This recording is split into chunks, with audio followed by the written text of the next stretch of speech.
السلام عليكم. فضلا ليس أمرا، لا تنسى الاشتراك في القناة وتفعيل زر الجرس لكي يصلك كل جديد. بعد أولى مبارياته مع نادي الاتحاد، علق المدير الفني الأرجنتيني مارسيلو جاياردو على تعادل فريقه مع الاتفاق مساء الجمعة. الاتحاد سقط في فخ التعادل الإيجابي 1-1 أمام الفريق الأول لكرة القدم بنادي الاتفاق ضمن منافسات الجولة 14 من مسابقة دوري روشن السعودي للمحترفين 2023-2024.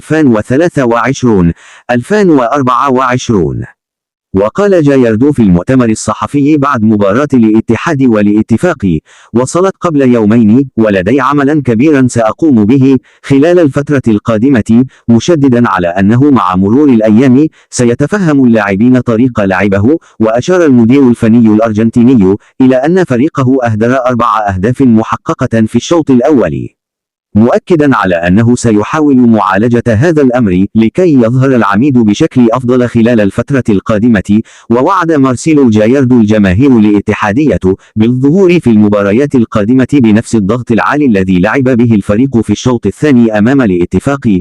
جدير بالذكر أن الاتحاد ارتقى إلى المركز الرابع مؤقتا في جدول ترتيب دوري روشن السعودي للمحترفين 2023-2024 بعد هذا التعادل برصيد 25 نقطة.